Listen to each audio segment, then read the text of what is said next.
I'm on a public thing at the moment now. I'll type your message. I'll type your message.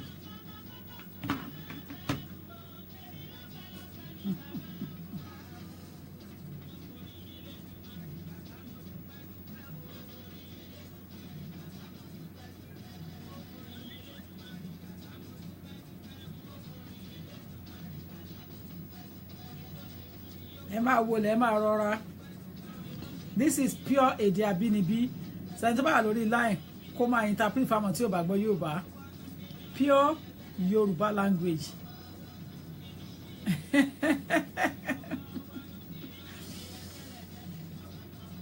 Pure Yoruba. Ẹni tó bá wà lórí line tí ò bá gbọ́ Yorùbá,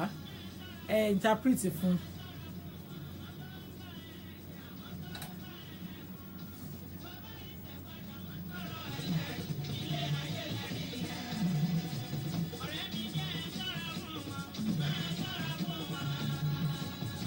Vas, what's going on now? Why do you say no?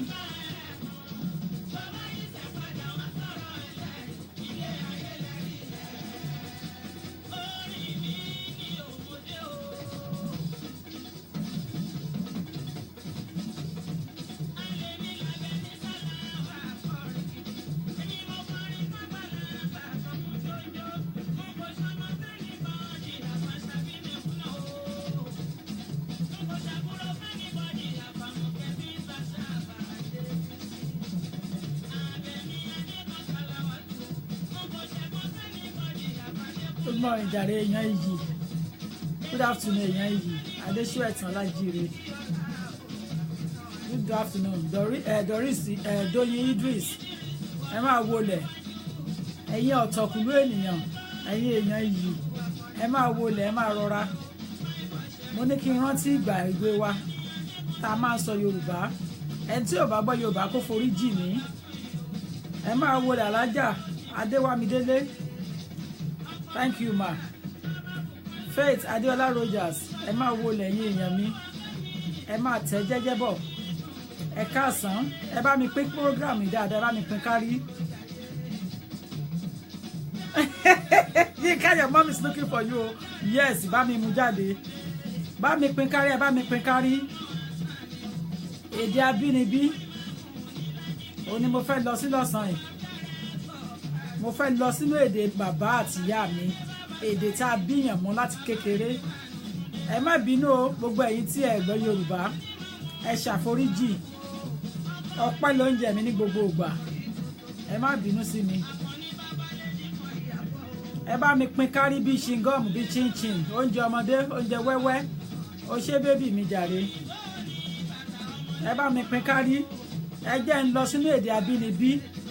Ọmọ tó sọ lẹ́nu ó sọ àpò ìyàkọ́. Ẹ jẹ́ ìrántí ọmọ ẹni tí mò ń ṣe. East Africa làwọn èèyàn ń pè mí.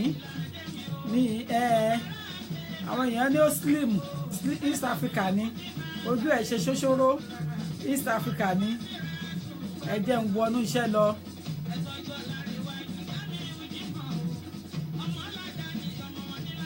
Ẹ ṣé jàre. Yes, so èmi náà like Salawa. I love Salawa dearly. I love Salawa dearly. I cannot share Salawa with anyone. Tó bá ń gbọ́ mi, tó bá wà bẹ́ẹ̀, tó bá ń gbọ́ wọn máa gbọ́ mi. Mo nífẹ̀ẹ́ wọn gan. Mo nífẹ̀ẹ́ Salawa gan. Tí n bá dẹ̀ nífẹ̀ẹ́ yẹn láti ọkàn wá, mo ní nìyẹn, kò sẹ́ni tó lè jagbà. Òkè lẹ́yẹ tí máa máa fọhùn. Ó ṣe jàre àárín adé mi.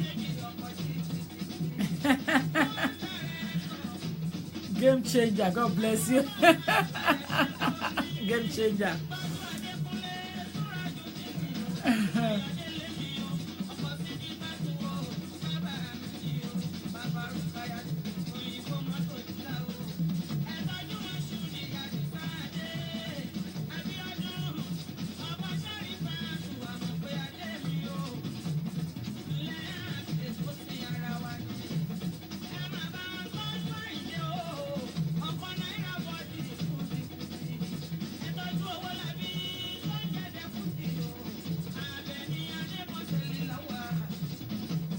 ẹ máa wọlé ẹ máa rọra Lizzy Abiola Akínọlá Ọlámilékan Àyìndé Òjìkùtù ẹ máa rọra ẹ̀yin èèyàn mi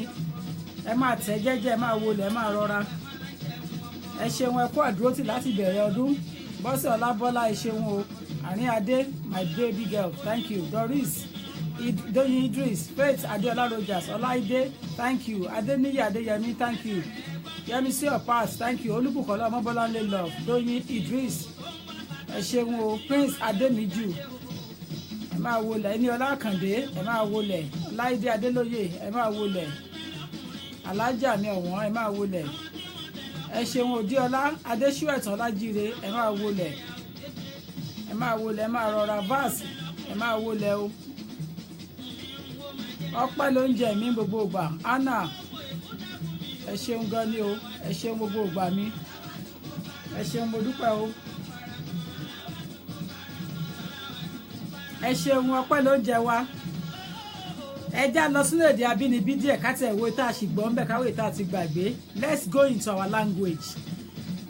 ẹ jẹ́ ká lo Yorùbá díẹ̀ ká tẹ̀ wo bí tá a ti bẹ̀rẹ̀ 10 years ago when I started with Yoruba language. So I want to refresh it back today.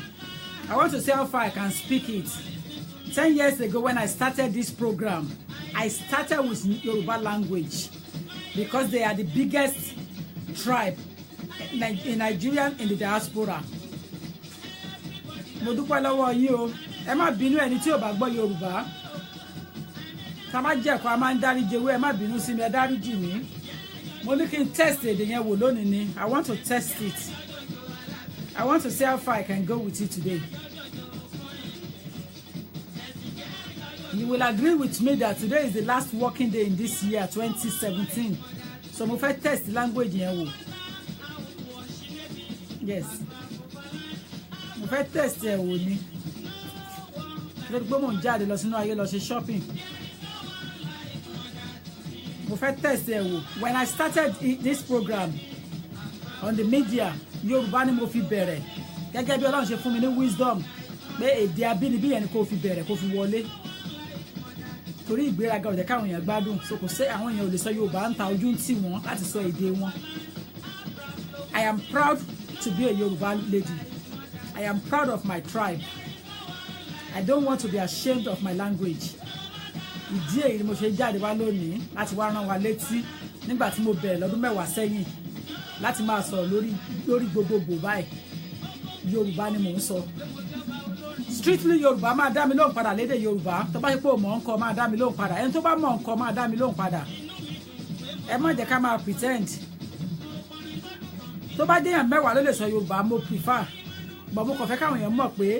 Tókunbọ̀ Ọlágbáyé ọmọ bíbí Yorùbá ilẹ̀ Yorùbá ni bàbá àti ìyá mi lóòótọ́ la bí mi sílẹ̀ Gẹ̀ẹ́sì ṣùgbọ́n nígbà tí a gbé mi padà sí Nàìjíríà èdè Yorùbá la fi ń bá mi sọ̀rọ̀ bó tilẹ̀ ṣe pé èdè Gẹ̀ẹ́sì náà fi ń kọ́ mi nínú ilé ìwé tí wọ́n mú mi lọ ṣùgbọ́n èdè Yorùbá ni ìyá tó bí mi sáyé fi ń tọ́ mi nínú ilé tí n bá dé tí n bá ti sọ Gẹ̀ẹ́sì sí Yorùbá la fi dá padà òun ni mo ń ṣe fún àwọn ọmọ mi lọ́wọ́lọ́wọ́ tí n bá ti ń bá wọn sọ̀rọ̀ ní èdè Yorùbá wọ́n fi Gẹ̀ẹ́sì dá padà ṣùgbọ́n wọ́n ṣáà gbọ́ the most important ni pé èèyàn ò lè bú wọn lédè Yorùbá wọ́n gbọ́ wọ́n dẹ̀ wù ẹ́ níwò òṣì ni bó ṣe dàgbà tó yẹ bọ́dẹ̀ ṣe kéré tó wọ́n á wù ẹ́ níwò ìyà ni pé àgbàyà ni ọ̀nkú àgbàyà ni àǹtí wọ́n á sọ sínú torí rò pé wọn ò gbọ́ torí pé wọ́n sọ Queen's accent èdè Yorùbá kò sí èdè tó dàbí èdè abínibí èdè Yorùbá ìdí èyí ni mo ṣe padà wá lónìí láti wá rán yín létí ìgbà tí mo bẹ̀rẹ̀ sí sọ̀rọ̀ lórí gbogbogbò ní gbangba ní pàgede bí ọdún mẹ́wàá sẹ́yìn ni mo rò pé mo ti bẹ̀rẹ̀ ìrìn àjò ká máa sọ̀rọ̀ lórí afẹ́fẹ́ bẹ́ẹ̀ tí mo dẹ̀ bẹ̀rẹ̀ gẹ́gẹ́ bí amòfin nínú ìlú yìí náà ni èdè Yorùbá ni mo fi ń sọ ni mo fi ń pieces àwọn nǹkan táwọn èèyàn fẹ́ lóòótọ́ ni àkọlé yẹn ń sọ wípé ọpẹ́ ni oúnjẹ mi tí mo fẹ́ ṣe ṣùgbọ́n kí n tó gbé ẹ wọnú ọpẹ́ lọ mo fẹ́ ká lọ yẹ iṣẹ́ wò lórí àwọn wo ló lè gba páálí pupa kí ló ń ṣẹlẹ̀ lórí ọ̀rọ̀ páálí pupa nínú ìlú mo fẹ́ gbé yín wọnú èdè Yorùbá lórí ọ̀rọ̀ páálí pupa àwọn àṣírí kan wà mo fẹ́ bẹ níbẹ̀ fún yín bóyá kí n pààrọ̀ àkọlé yẹn later on ni màá pààrọ̀ àkọlé yẹn ṣùgbọ́n mo fẹ́ bẹ fún yín dáadáa wípé páálí pupa àwọn wo ló ní oore ọ̀fẹ́ láti gba páálí pupa ìgbà wo ló lè gba páálí pupa àwọn àṣìṣe wo làwọn ènìyàn ti ṣe lórí ọ̀rọ̀ páálí pupa gbígbà jẹ́ parí orin ìtàn ká máa wọnú ọ̀rọ̀ lọ páálí pupa kí gan ló ṣẹlẹ̀ sí níbo la ti get it wrong.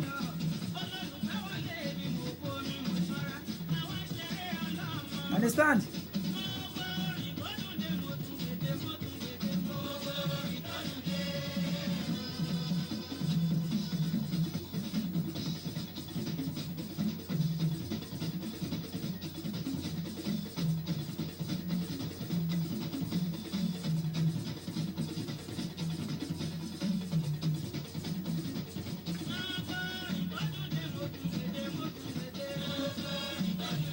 Mo yí àkọ́rẹ́ yẹn padà lọ́wọ́ nìyẹn gbígba páálí pupa nílùú òyìnbó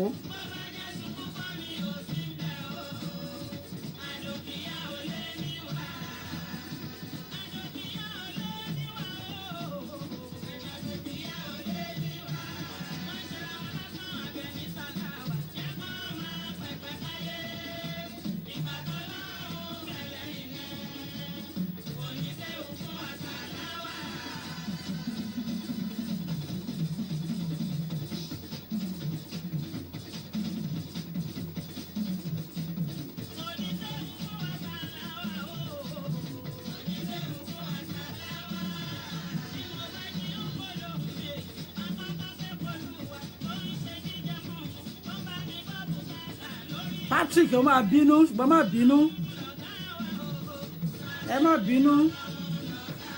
àkọlé yẹn ti yí padà tẹ́ bá wò dáadáa ẹ pé àwọn ènìyàn wá ẹ pín káàkiri ẹ gbé fún ẹni tó fẹ́ ní lọ́wọ́ ẹ jẹ́ kán rí àkọlé yẹn wípé gbígba páálí pupa gangan ni mo fẹ́ sọ̀rọ̀ lé lórí kó tó di pé mo wọnú ọpẹ́ lọ. Thank you Ayọ̀mídé sọpẹ́ olúwa thank you dear. Kò yé yín ẹ jẹ́ ká wọnú ọ̀rọ̀ lọ kó tó di pé à ń wọnú ọpẹ́ lọ.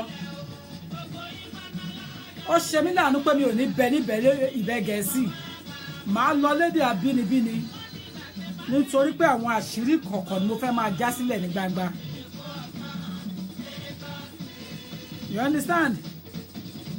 Thank you jàre Adédoyin. So ẹ wọnú ẹ lọ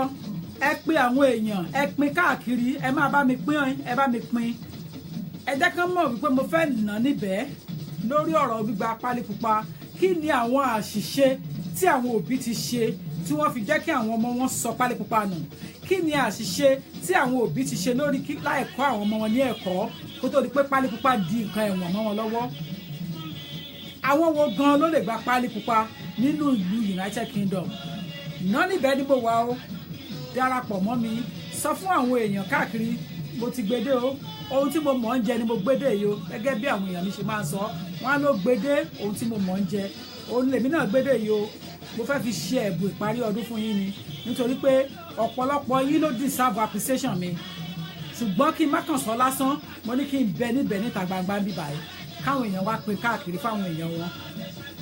páálí pupa làkọ́lé náà gbígba páálí pupa níbo ni àṣìṣe gan ti wá lórí ọ̀rọ̀ gbígba páálí pupa ìdá yálà fún ti ẹni tàbí fún tàwọn ọmọ ẹ níbo ni àṣìṣe ti wá.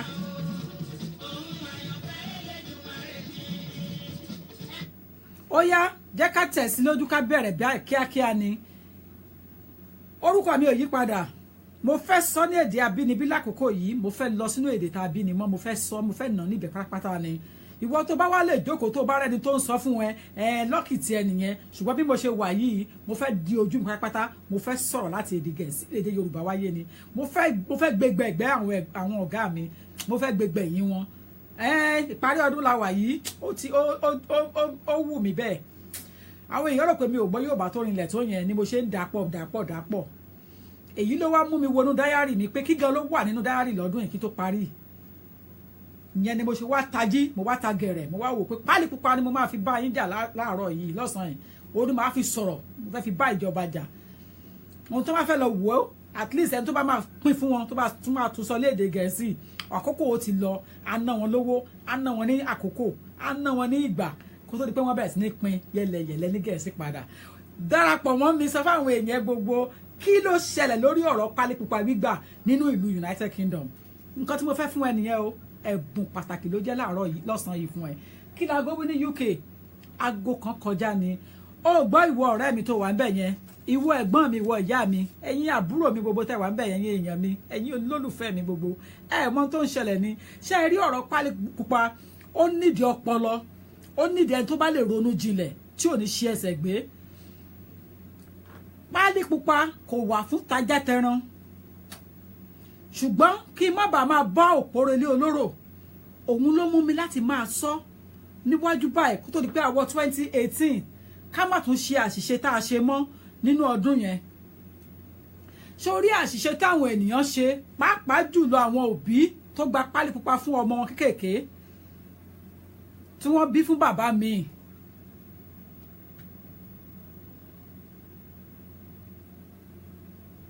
amen in Jesus name adúpẹ́ lọ́dọ̀ Ọlọ́run you understand àwọn àṣìṣe tí ìyá ṣe ó ní wípé ní ìgbà tí wọ́n ń ṣeré eré orí bed wọ́n ti ní àwọn ọkọ kan tẹ́lẹ̀ tàbí wọ́n ti ní olólùfẹ́ kan tẹ́lẹ̀ tí wọ́n ti bímọ kan fún láàárọ̀ ọjọ́ ní ìgbà tí wọ́n wá pàdé ẹlòmíì tó wá jẹ́ ọmọ onílùú tí wọ́n wá ṣeré gèlè pẹ̀lú ẹ̀ tó wá di oyún tán wá bára wọn fà tí mọ̀lẹ́bí bá wọn fà tán bára wọn fà títí tí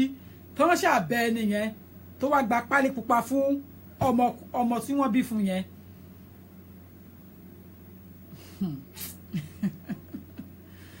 ó nídìí ọpọlọ torí ó ń diwájú ó ń dẹjọ́ ń dẹ̀ yóò ń da sọ èmi Tòkunbọ̀ á sì pàpàdé lórí ọ̀rọ̀ tí n bá sọ lónìí mi ní sọ pé mi ò sọ bẹ́ẹ̀ mọ́ torí mo fẹ́ kẹ́ ẹ ṣí àìká àwọn èèyàn gbọ́ ó wá ń diwájú dẹjọ́ ó ń di ẹ̀ yóò ń di aṣọ ó wá gba pálí pupa fún ọmọ yẹn nígbà tó ń gba pálí pupa fún ọmọ yẹn nígbà tí orí ẹ̀ kú tán tí ò ronú mọ́ orúkọ ọkọ rẹ̀ àkọ́kọ́ ó tún fi há orúkọ ọmọ yẹn tó gba pálí pupa fún orúkọ ọkọ rẹ̀ àkọ́kọ́ tó ti fẹ́ ó fi há orúkọ ọmọ yẹn ní ọkọ mi tó ẹ̀ṣẹ̀ bímọ ọkọ mi tó bímọ tó ní pálí pupa fún. ẹ má gbàgbé gbogbo ala lè ronú gbogbo ala rí làákàyè gbogbo ala mọbi tá à ń lọ ohun tí mo rí tó ṣẹlẹ̀ láàrin yẹn kí n ná sílẹ̀ fún yín níbẹ̀ ó ní wípé àwọn tó ń yẹ ìwé yẹn wò àwọn náà kú làákàyè wọn ní ọpọlọ wọn ọgọ lórí wọn ń ronú bí irú mi ṣe máa ń ronú torí mo máa ń ro àròjinlẹ̀ ọkàn tí mo bá fẹ́ ṣiṣẹ́ lórí iṣẹ́ kíláyẹ̀ntì mo máa ń ro dáadáa màá ro wájú ẹ̀ màá ro ẹ̀yìn ẹ̀ màá ro àrùn gígùn màá ro ẹ̀gbẹ́ màá ro ọ̀tún màá ro òsì kó tó di pé mo dáwọ́ lé iṣẹ́ kíláyẹ̀ntì ṣé rí àwa Yorùbá bọ̀ ó ní ẹni tó bá ń ronú jinlẹ̀ ó máa mọ̀ pẹ́ dá ẹni tó bá dẹ̀ ń ronú jinlẹ̀ kò kí ń ṣàṣìṣe kò ń ṣe ẹsẹ̀ gbé àìní àròjinlẹ̀ ọkàn olómú ọ̀pọ̀lọpọ̀ abiyamọ di ẹni tí ò ní ìwé ìgbèlú mọ́ nílùú lórí ọ̀rọ̀ gbígba ìwé ìgbèlú òní mò ń sọ lọ́wọ́ mo mọ̀ọ́mọ̀ fẹ́ sọ lédè àbínibíni kí n lè ná sílẹ̀ pátápátá níbẹ̀ kódà tí ìjọba bá máa gba ẹni tó máa interpret ẹ̀ á ná wọn lówó á ná wọn ní àkókò á ná wọn ní ìgbà.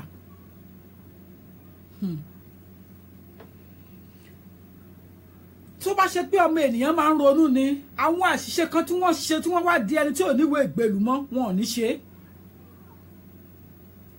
gbígba pálí pupa kò sí fún tajá tẹran tó bá rí gbà orí ọ̀fẹ́ lórí gbà àánú ló dẹ̀ rí gbà. ó ṣeun jàre èèyàn mi ó ṣeun ẹ̀nàkọ́yà Caroline oh understand tí o bá rí pálí pupa yẹn gbà tó bá dé stage tó yẹ pé o ti gba gbogbo ìwé tán o wá gba pálí pupa yẹn àánú lórí gbà o àánú lórí gbà kò ń ṣe mímọ̀ ṣe ẹ tó bá jẹ́ mímọ̀ ṣe ẹ màá sọ fún ẹ pé o mọ̀ ṣe ni o ò mọ̀ ṣe àṣìṣe yẹn tí mo wá fẹ́ máa point out ní kọ̀ọ̀kan lórí gbígba pálí pupa ni wípé nígbà tá ẹ ti ní relationship pẹ̀lú ẹlòmíì again kí ni òun kí orúkọ ọkọ àkọ́kọ́ kí ló ń kí bo orúkọ ọmọ kejì sí kí ni nǹkan tó ṣe ẹ́ tó irú nǹkan wo ló ṣe ẹ́ tó o fi ń kí orúkọ àkọ́kọ́ bọ́nú orúkọ kejì you understand irú àṣìṣe wo irú ìgbàgbé ara wo ló ṣe tó fi mú orúkọ ẹni àkọ́kọ́ tó lọ fi sórúkọ ọmọ kejì. Of course ẹni tó fẹ́ access case yẹn ó máa ronú padà sẹ́yìn tá má tẹ̀ tún wá lọ gbé fún ìka ènìyàn tó jẹ́ dúdú ẹgbẹ́ ẹ tó ṣe pé gbogbo kó bàjẹ́ ní dúdú máa ń fi núrò láyé tiwọn ó máa ṣèkà fún ẹni because olè ló mẹ́sẹ̀ olè tọ̀. Understanding? Olè ló mẹ́sẹ̀ olè tọ̀.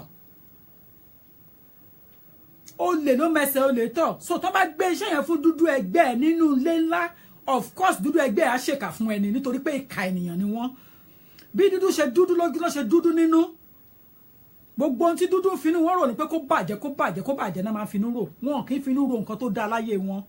Ìdí èyí ló jẹ́ kí n wá fẹ́ nà níbẹ̀ fún ẹ. Kí n tú àṣírí fún yín pé kẹ́ ẹ tí ọwọ́ ọmọ yín baṣọ. Ìwọ tó bá ń gbọ́ mi bẹ̀ yẹn sọ fún àwọn èèyàn ẹ tẹ́tí bẹ̀lẹ̀ jẹ́ kẹ́ gbóhùn lẹ́rùn mi torí pé etí inú ni ejò máa ń lò gbangba ló fi máa mẹ́ran. Ẹ̀dá tó bá ti ń ro inú kò ní ṣàṣìṣe á dáa fún ẹ̀wọ̀ ìránṣẹ́ tó fún mi ní love button yẹn ẹ get mi kò ní ṣe àṣìṣe nígbà tó o ti sọ fún èèyàn pé o sì ní relationship pẹ̀lú ẹ̀ mọ́ o ti bímọ fẹ́lòmíì kí ló ń ṣe double barrel name sí. Idiot, why are you doing double barrel name? Kí ni irú àṣìṣe wo nìyẹn tó wá lọ ń ṣe double barrel name tó wá kọ̀ sí ní ìrìn àjò láéláé. Ọgbọ́n mi á dáa fún ẹ̀jàre mọ́tì àdúrà gbé mi ó ṣe jàre èèyàn mi ẹ ti gbọ́ kí ni irú nǹkan tó ṣe yín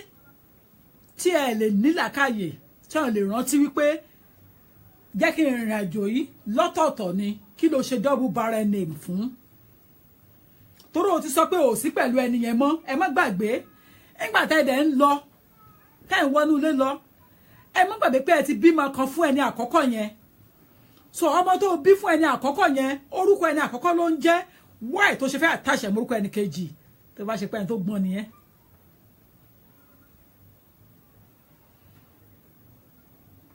Tó bá jẹ́ pé ẹni tó gbọ́n tó ní làákàyè kí ló dé tó fẹ́ àtàṣe orúkọ ẹni àkọ́kọ́ yẹn mọ́ ẹni kejì nígbà tó ti mọ̀ pé birth certificate ọmọ àkọ́kọ́ wà ń bẹ̀ birth certificate ọmọ kejì náà máa wà ń bẹ̀.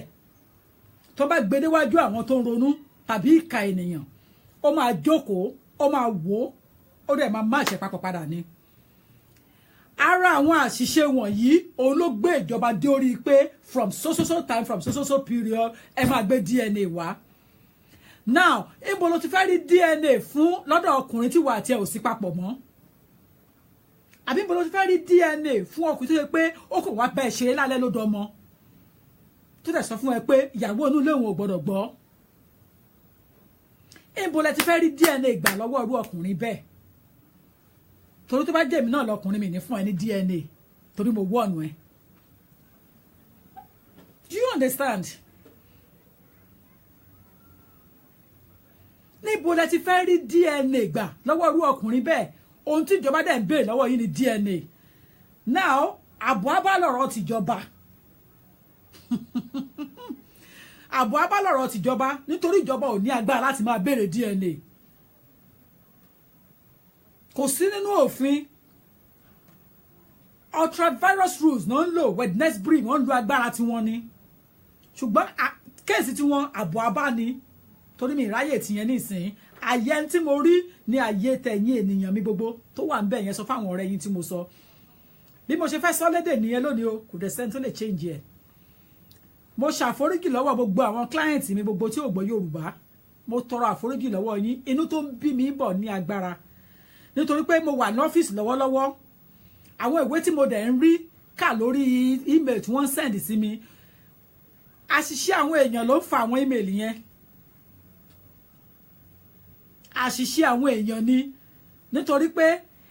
ó ní ẹni tó bá máa jẹun gbọ̀ngbọ̀n ẹ̀yin àgbàlẹ̀ pálówe ó ní láti tilẹ̀kùn gbọ̀ngbọ̀n ó ṣe bí òwe ẹ̀yin àgbàtà ẹ̀ bá ń gbóhùn mi bẹ̀ yẹn dáríjì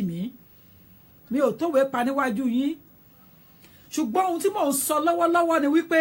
ẹni tó bá fẹ́ jẹun gbọ̀ngbọ̀n ó máa mú ilẹ̀kùn ẹ̀ àti gbọ̀n kí wọ́n má bàa ṣì mọ́ lórí tó bá ń jẹun lọ́wọ́.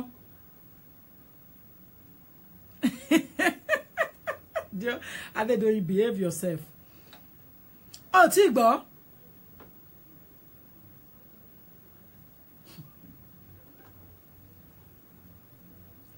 kí ló mú yín rò wípé ẹ ṣe àṣegbé gbogbo àwọn tó ṣe àṣìṣe yẹn kí ni nǹkan tó fún yín ní confidence wípé ẹ máa ṣe àṣegbé because wọ́n máa ń pàìlì rẹ́kọ̀dù jọ ni tó bá ti ń jẹ́ similar tó bá ti ń wọlé bẹ́ẹ̀ tó ń jọra ilé ńlá máa ń tó jọ ni láti wo ìyà tó fẹ́ fi ja irú àwọn èèyàn tó ní lọ́wọ́.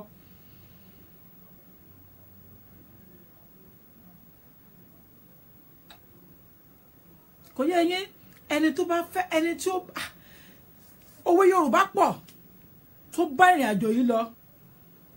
yes ẹ dáríjì mi ẹ̀yin èèyàn mi tẹ́ ẹ gbọ́ Yorùbá ẹ má bínú I will come back in full force for you in 2018 but ẹ dáríjì mi let me go in this tribal language let them understand kọ́ pin fáwọn ọ̀rẹ́ wọn kọ́ lọ fún àwọn interpret you understand a lè máa bá lọ bẹ́ẹ̀ yẹn ká má bára wa sòótọ́ ọ̀rọ̀ gọ́ọ̀mẹ̀ntì ní lọ́ọ̀yà àti ẹ̀yin náà ní lọ́ọ̀yà àti yín ó wù yín lẹ ní mi ní lọ́ọ̀yà ó wù yín lẹ ní mi ní lẹ́jẹ́ France fún mi ó wù yín lẹ wà lórí láì mi ẹ jẹ́ ká help ara wa ẹ má gbàgbé pé wọn èmi ò bá pálí rí wọ́n bí èmi sínú ẹ̀ ní tó èmi ò tó automatic right lèmi ní ṣùgbọ́n ìfẹ́ human right tó wà lọ́kàn mi ó máa ń jẹ́ ká ara ta mí láti inú wá ó máa ń jẹ́ kí inú bí mi láti inú wá tí n bá rí bí àwọn ènìyàn ṣe ń ṣe àṣìṣe ìgbà míì mo mọ̀jú ló ń kó bá Nàìjíríà àwọn nìkan ló ń sọ Yorùbá tá bá rí Brazil tó sọ Yorùbá ń bí lónìí ó kú oríire tá bá rí California or Colombia kílán korúkọ ẹ̀ wọ́n kú oríire ẹni tó bá gbọ́ Yorùbá lónìí tí ò ṣe Nàìjíríà ó kú oríire kápá of kudos ṣùgbọ́n mo lọ tààrà sí Nàìjíríà ni because àmọ̀jù ń dà wá láàmú àmọ̀jù ẹ̀ la fi ń kó bára wa tí a lot of law change because of us àwa ò dẹ̀ mọ̀ pé torí wa ló ṣe ń yí padà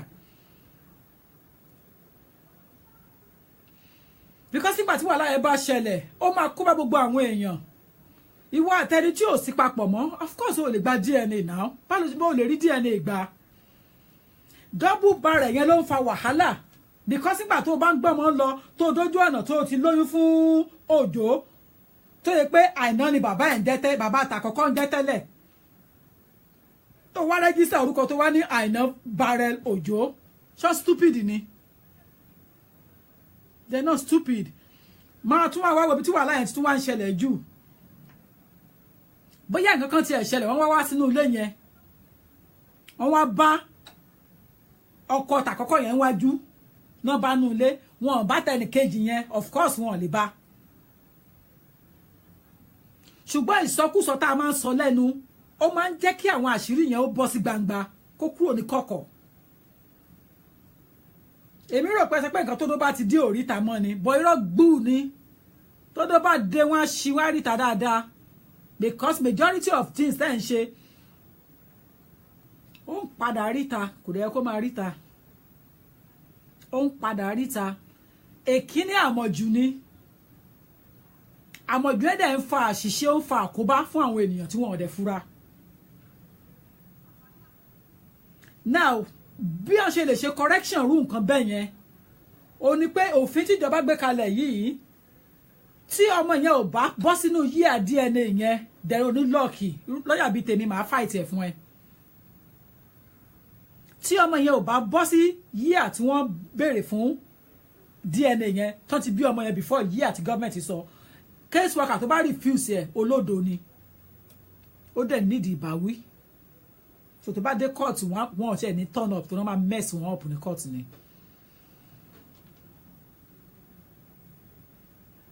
ẹni tó mọ̀nà nílẹ̀ Yorùbá la máa ń jẹ́ kó tọ́ ìtumọ̀ ẹ̀ ni wípé take your case to a lawyer that can advise you properly.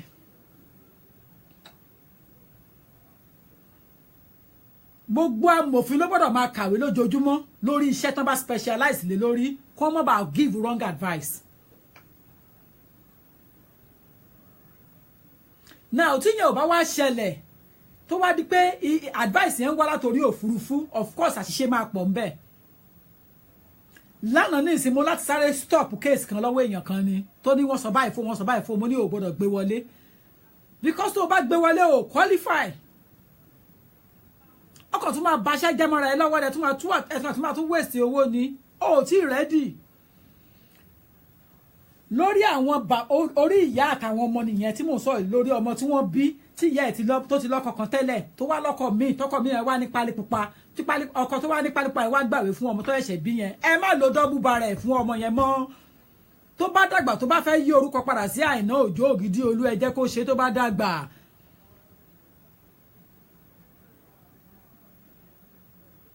tó bá dàgbà tó bá fẹ́ change orúkọ ẹ jẹ́ kó ṣe from our own way later on in life.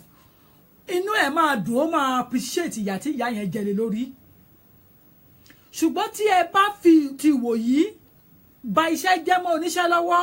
ọmọ tó ti ní red passport tí home office wá confiscate ẹ̀ tó gbà padà lọ́wọ́ ẹ̀ mọ̀ pé ẹ ti da ìrìnàjò ọmọ yẹn rú nìyẹn. Torí àṣìṣe òbí dẹ̀ ló ṣe ṣẹlẹ̀, kò ń ṣe wípé ìbádédé ṣẹlẹ̀. Àṣìṣe àwọn òbí ni, níbi tí mi ò fẹ́ fi gbogbo ẹnu sọ̀rọ̀ tán. Ṣùgbọ́n ohun tó jẹ́ kí n mọ̀ pé àṣìṣe ni ó ní wípé ibi tí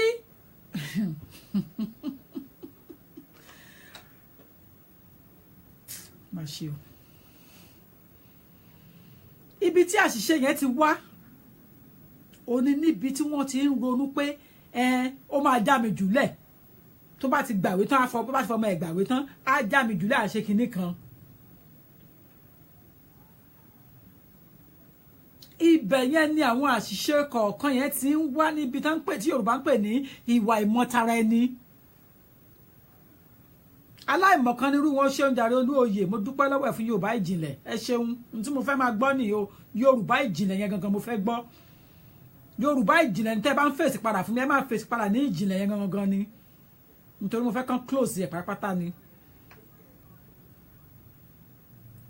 Ìwà ìmọ̀tara ẹni òun ló fa sábàbí tí ọmọ ẹlẹ́ran fi ń jẹgun, tí ọmọ aláṣọ fi ń wọ àkísà, tí ò dẹ̀ yẹ kó rí bẹ́ẹ̀. Ẹ̀yin èèyàn mi, ǹjọ́ wa dá ẹni tó ti níwèé ìgbèlú rí kó wá di ẹni tí ò níwèé mọ́? Ẹ mọ̀ pé àṣìṣe gbáà ni jẹ́ fún òbí tó sọrú mọ̀jẹ̀sí bẹ́ẹ̀ síta láì níwèé ìgbèlú mọ́. Tírú ọmọ bẹ́ẹ̀ bá wá dàgbà nínú ìtàn tó bá gbọ́ ìtàn, ibi tí ìyá rò pé òun ti ń ṣe làálàá tó ti ń làkàkà tó rò pé òun ran ọmọ yẹn lọ́wọ́, ọ̀tá ló máa jẹ́ fún ọmọ yẹn tó bá yá, nítorí pé ó ba ọ̀nà kan jẹ́ fún ni.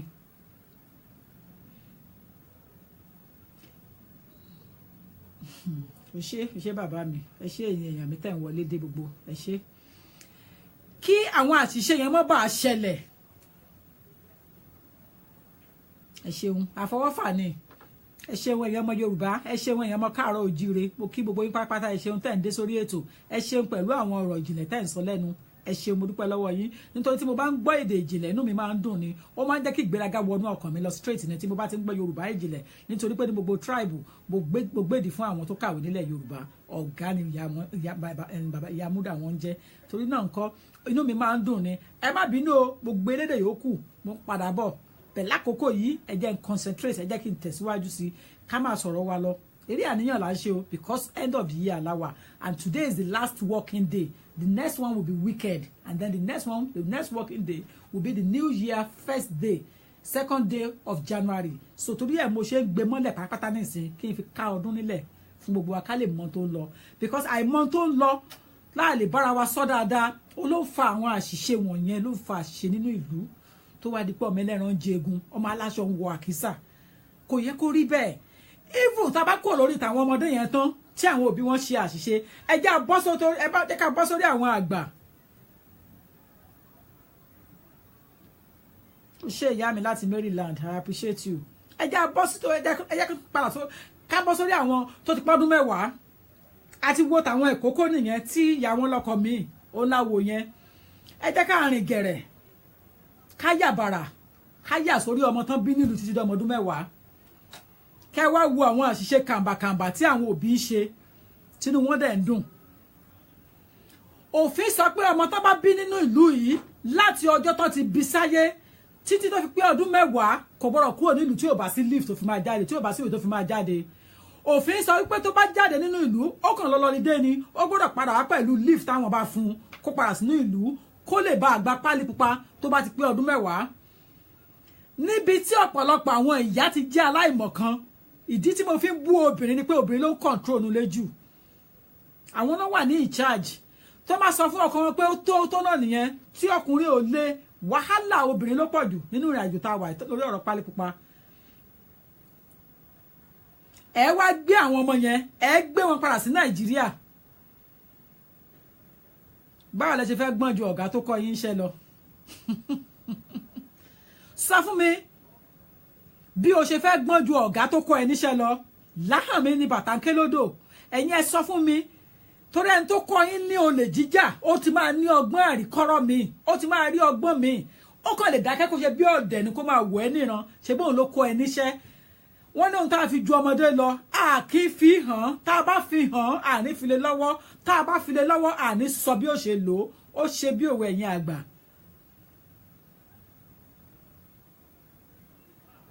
ohun tí mò ń tíra láti sọ ni wípé ẹni tó pàṣẹ òfin yẹn tó ní kọ́mọ yẹn dúró nínú ìlú fọ́dún 10 àṣírí ńlá ni ó mọ tó ń ṣe ẹ̀yin wá wò sùn ẹ wá gbéra ẹ wá gbé ọmọ yẹn jáde nílùú ẹ wá tún dá padà sínú ilé ẹ wá ní ọdún 10 yá irú ọmọ bẹ́ẹ̀ o ò lè claim 10 years yẹn fún mọ́ nítorí ó ti miss àwọn period kan tí ò fi sí nílé so it is sad it's a sad one ìyẹn gangan ló sad jù kò yé yín ìyẹn gangan ló jẹ́ sad one and I agree with you because by the time tẹ́ bá máa dá ọmọ yẹn padà ó ti máa lose opportunity yẹn àǹfààní yẹn ò sí bẹ̀ mọ́ nítorí òfin sọ wípé má gbé jáde tí ò bá níwèé rárá tó fi máa padà wọlé tó o bá gbé jáde tó o lọ gba visa fún ó ti kọ́ọ̀tì ẹ̀ nìyẹn ó ṣeun ìyá mi á dáa fún ẹ jàre ẹ gbọ́ mi ẹ̀yin èèyàn mi tẹ́ ẹ bá ti gbé ọmọ yẹn jáde tẹ́ ẹ wá padà lọ gba visa ẹ ti kọ́ọ̀tì ẹ̀ nìyẹn ó ti kọ́ọ̀tì ẹ̀ nìyẹn because ó ti lọ àpíà níwájú wọn padà pé ọmọ yẹn ti wà Nàìjíríà padà so ó ti lọ tọrọ fún ìwé ìrìnnà again so ọmọ yẹn ti lose àǹfààní yẹn ó ti lose àǹfààní yẹn ó ti lose àǹfààní yẹn kó má bàa lose àǹfààní yẹn kó má bàa pàdánù yes begin again ìbẹ̀rẹ̀ ni ẹ láti lẹ̀ wá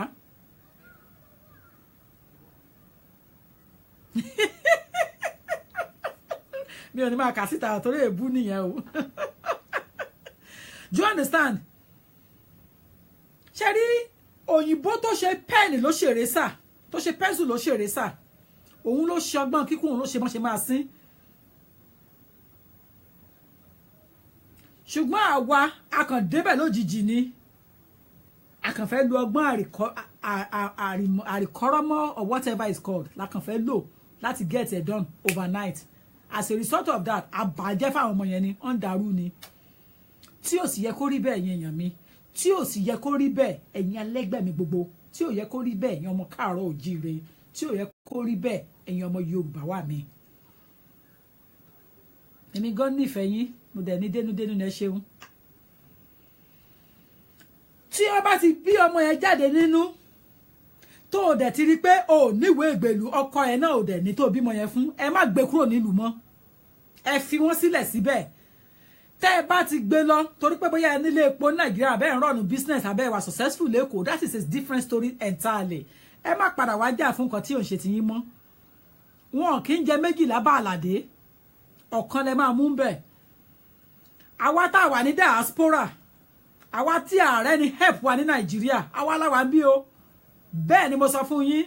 àwa tá a kì í ṣọmọ billionaire àwa ọmọ àtàpátá dìde àwa láwa ní diaspora àwa la wá ṣiṣẹ́ owó àwa la wá ṣiṣẹ́ ọpọlọ àwa la wá tún ìgbésí ayé wa ṣe àwa la wá get it right kò sí ọmọ olówó kankan tó ń jókòó sínú ìlú tó máa lo 10 years 15 years tí bàbá ẹ̀ dẹ̀ jẹ́ billionaire Nàìjíríà wọ́n á call fún overnight àti pé kí ló fẹ́ máa jókòó ṣe ẹ má gbàgbé o àti èmi àti ẹ even though wọ́n bí mi síbí mo ti sọ fún yín so many times tí mo bá jẹ́ ọmọ olówó kí ni mo wá jókòó ṣe I can easily use my passport to be going in and out. I am not a pretender. Everything tí mo bá achieve tí mo gbé ṣe nílé ayé mi ọwọ́ mẹ́wẹ̀ẹ̀wá mi mo fi ṣe nítorí àtẹ́lẹwọ́ ẹni ò kì í tan ní jẹ àǹfààní yẹn ló yẹ káwa náà máa rò láti lè fún àwọn ọmọ tó ń bọ̀ lọ́la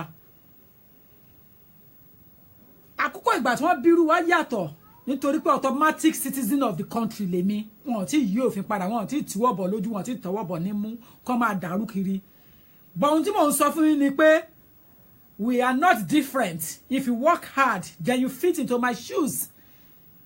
if you tó bá mọ tó ń ṣe then you are my caliber nítorí mi ò kì í ṣọmọ olówó ọmọ alákọ̀wé pọ́nbélé ni mí ṣùgbọ́n mi ò ń ṣọmọ olówó ìyàtọ̀ wà ń bẹ dáadáa àǹfààní tí mo ní ni wípé mo gba pálí pupa látọjọ́ ìbí mi wá sáyé ni wọ́n ṣe ń bí mi sílẹ̀ náà ti gba pálí pupa lé mi lọ́wọ́ torí ẹ̀ ni mo ṣe ń sọ fún àwọn ènìyàn tí ẹ bá ní àǹfààní àti oore ọ̀fẹ́ láti gba pálí pupa yẹn ẹ forí ti ìyà yẹn ẹ forí rọ ẹ má tẹ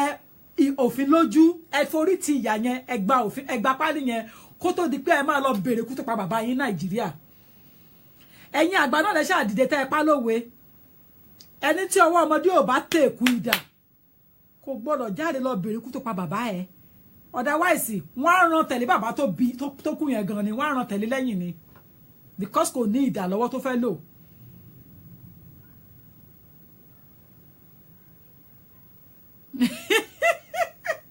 mo mọ̀ kọ́ sì máa sọ̀rọ̀ ẹ má wọrí I will deal with that later ẹ má wọrí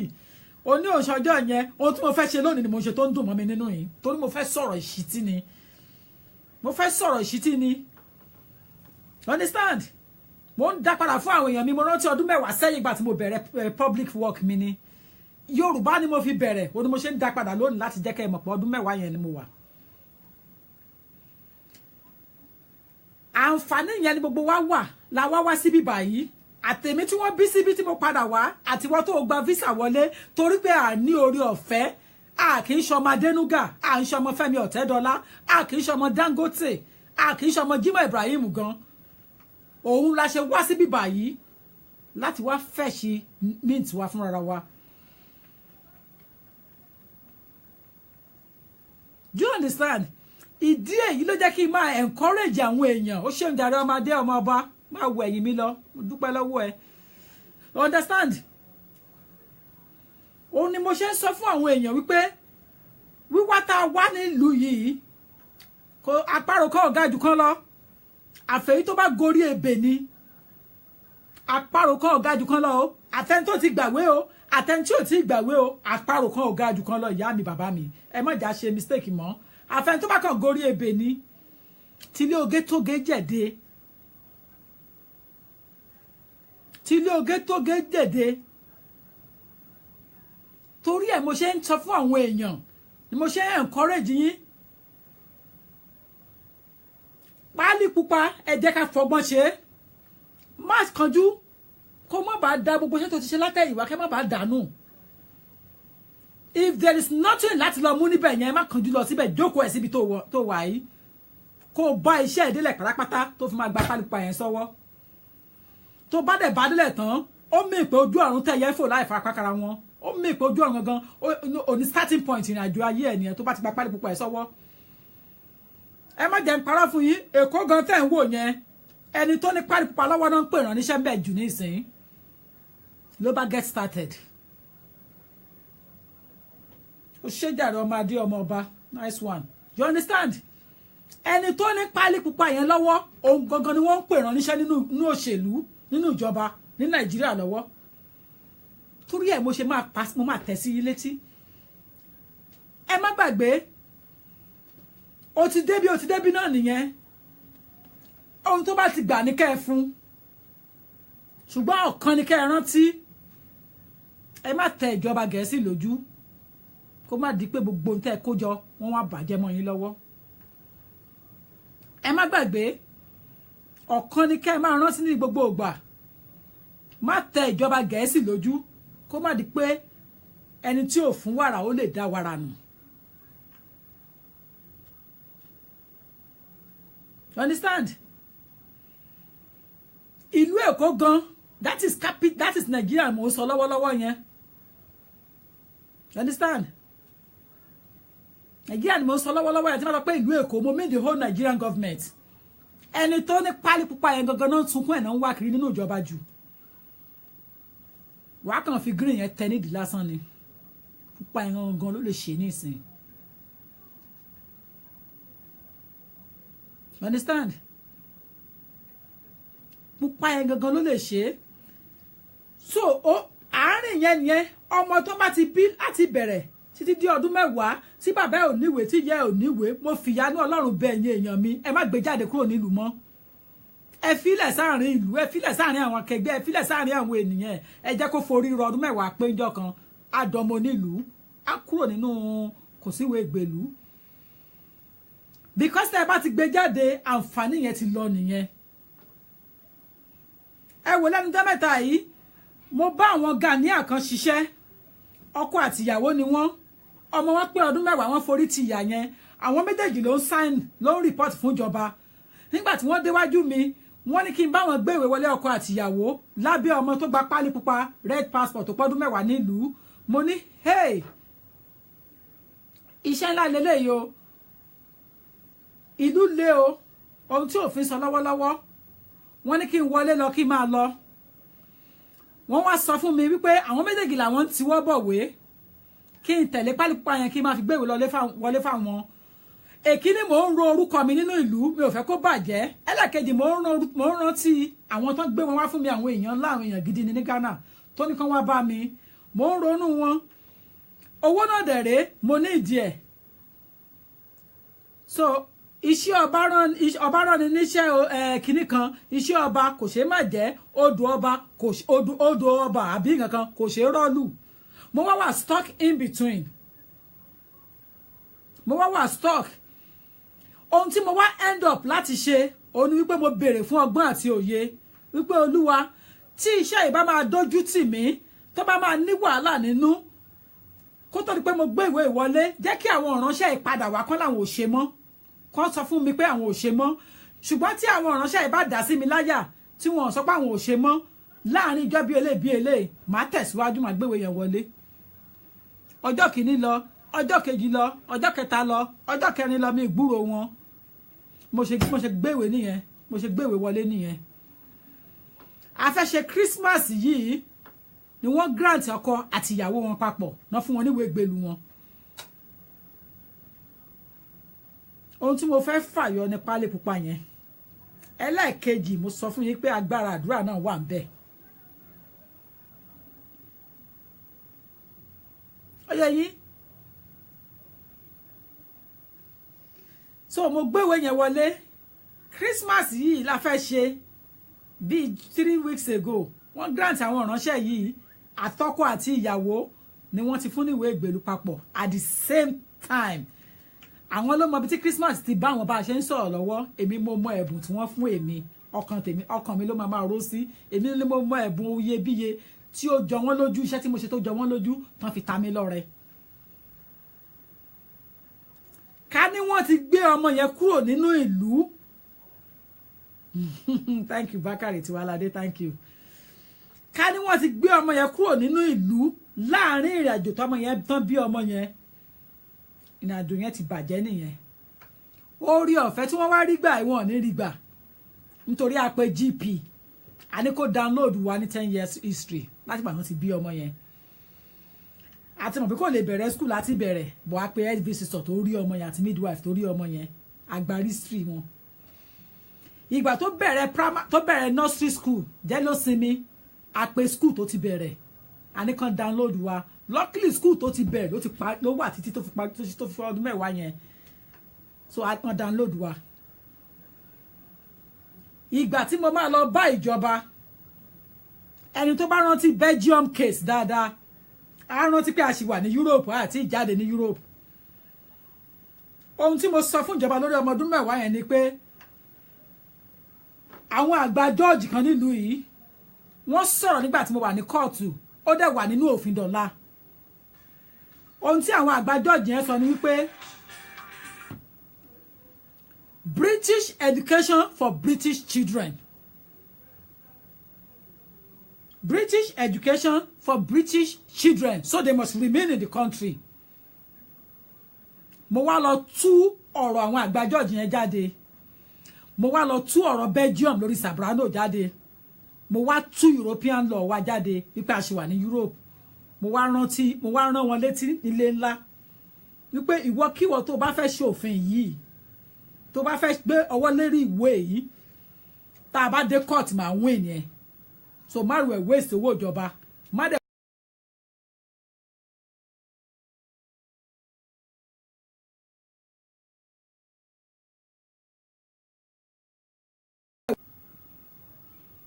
you understand? Àwa gbé ìwé yẹn wọlé. Thank you. You know, àwa gbé ìwé yẹn wọlé.